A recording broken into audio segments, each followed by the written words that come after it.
Welcome back to the Pittsburgh Steelers Syndicate here. And I'm going to be talking about an article that came across that I read, basically making the argument for why the Steelers should sign Adam Thelien. And there's a lot of reasons that I am against this. The first and foremost is that this team is so young on offense. I like that. The argument for bringing in an old veteran leader, there's something to that, but not when you're trying to establish an identity here. And where I'm specifically looking at is at Kenny, because Kenny, it's a lot easier to take over a team when you're surrounded by a bunch of other young guys. Remember, Ben didn't take over the team until Bettis left. And to bring in a veteran just for the sake of leadership, I don't really think is the greatest idea ever. It really didn't help Crosby when we're talking about the Pens down the street, and I don't think it would help Kenny. Now, that's just from the leadership intangible argument, which is kind of what the main thing for bringing in Thelien or really any veteran receiver is. Where I want to start with is with this receiving core, they have some really big problems with how they're distributing the ball already. Their best athletic freak in Pickens, they don't give the ball enough to. I mean, flat out, George Pickens has the frame, the talent, and the ball catching ability to be right up there with J. Jeff and Chase for when we're talking about this guy might own the league for the next 10 years. He has all of that, but we don't give him the ball. We don't give him the ball for a lot of reasons, one of which is that we're too busy forcing the ball to Dianttee Johnson. And this is a direct result of the schemes that Canada runs. Most of Matt Canada's offensive plays are option-based routes, which favor shorter passes and disincentivize going downfield. So Johnson excels in catching the ball close to the line of scrimmage. It's why he was successful under the end of Ben. Ben couldn't throw the ball downfield. Johnson could get half a step, and Ben was able to get it in there. Great, cool. When we look at last year, Johnson showed something that had been bubbling under the surface and overt at times, is that the guy doesn't like getting hit. Anytime it's a first down play and Johnson is nearing the sidelines, he does not cross the sticks if he is going to get hit. He's the most common creator of 2nd and 2 in the offense. And the problem is when you couldn't run the ball, especially in the beginning of this year and last year altogether, being Ben's last year, 2nd and 2 became 3rd and 2, which became punt. It was just the way that it was. And Dianttee Johnson had a negative yards after the catch for the first 13 games of this year, meaning that when he caught the ball, he ran the wrong direction on average. That is not someone you should force feed the rock to, regardless of his catching percentage. Oh, wait, he also has an amazing amount of drops given the difficulty of his routes. Now, I understand when Matt Williamson goes out there and goes, everyone drops the ball. Yes, that's true. Williamson is not lying to us, Steelers Nation. The difference is Dianttee Johnson is dropping balls at positions on the field, running routes at a position of the field where drops are not consistent nor really acceptable.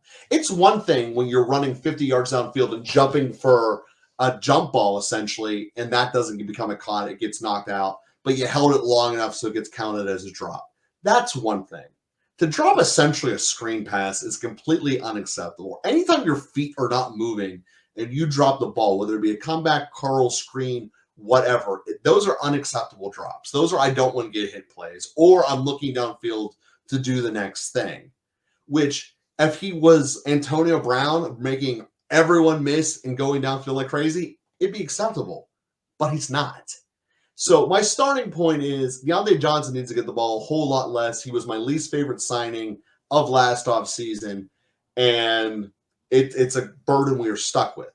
But that does not mean we go and get a veteran like Adam Thelien to bring in here, which gets me to the second reason here.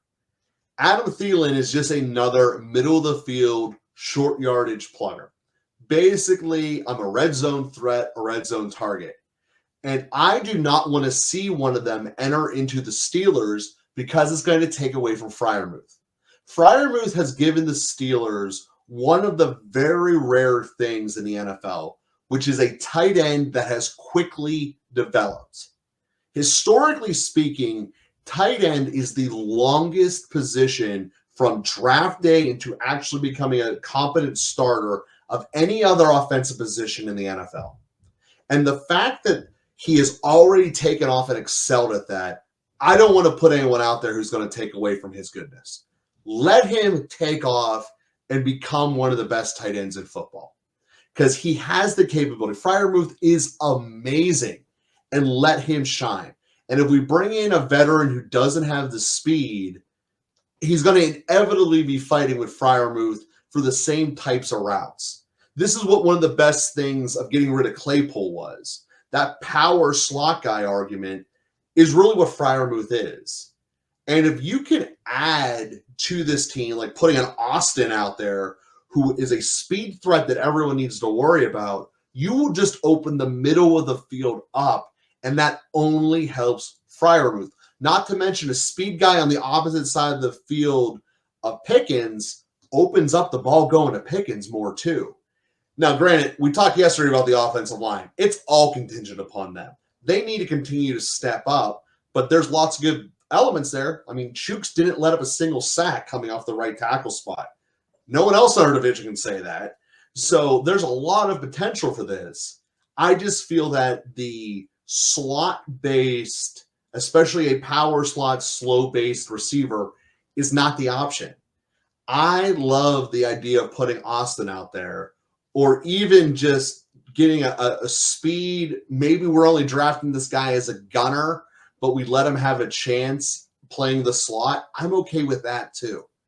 But when this team puts its best players on the field, it is going to be George Pickens, Freiermuth, probably still Dianttee, Najee in the backfield, and then one other spot.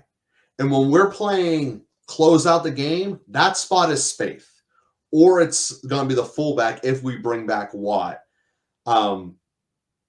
Which, on that note, they should bring back they should bring back Derrick. There's no way around that.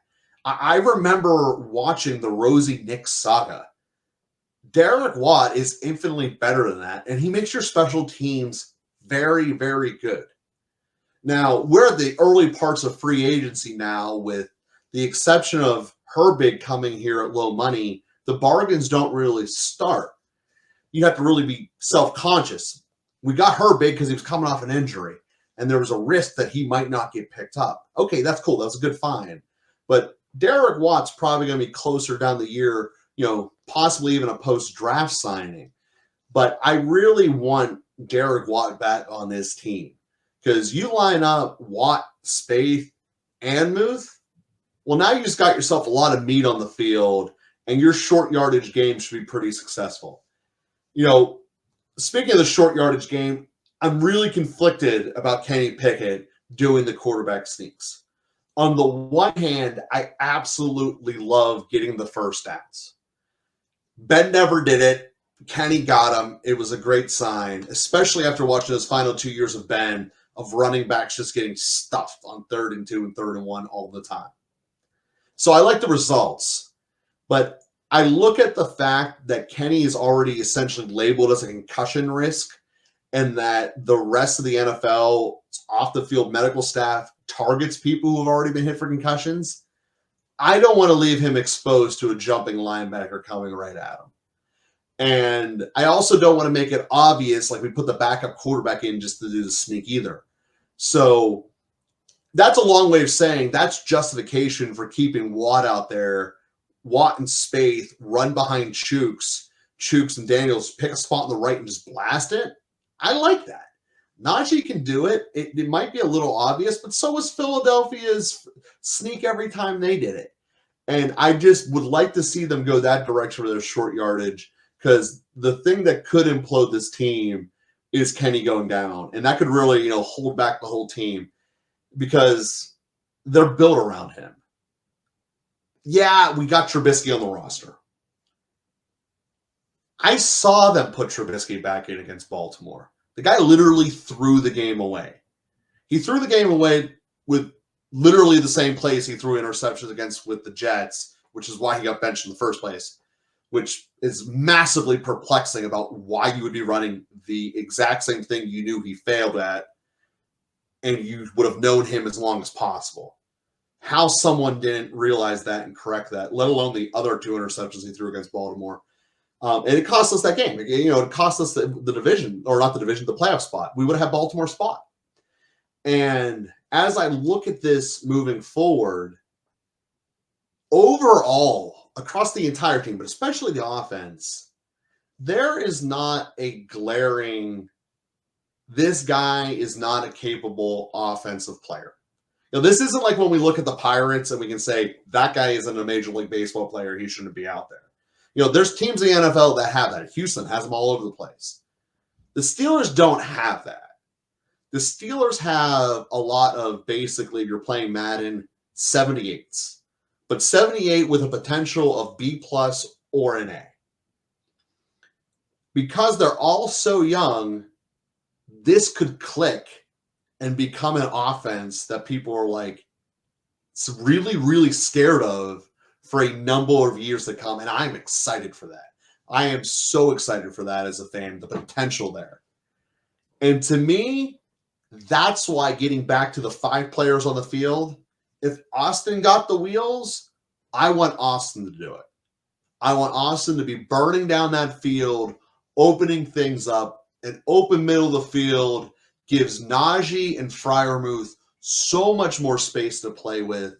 And Johnson already loves being outside the numbers from a slot position, so he doesn't get hit as much. And it just pulls people away from the box. And the more people are out of the box, the more the middle of the field gets open. And if Kenny starts throwing some downfield bombs, especially to the deep center of the field on inward post, this team can really, really go off. And you can be looking at a completely different result given one off season. Given the fact there's no concussions, and given the fact that the ratio of giving Dianttee the ball gets swapped with George Pickens, this team already has the pieces in place. We just need to turn some of those dials in terms of usage, and some fun things can happen. So I'll be with you guys next week for second week of free agency here. Again, Pittsburgh Steelers Syndicate, please let me know your comments. What are you thinking? What do you want me to talk about? Who have I missed? And I will be with you again here on Monday coming up to see the next round.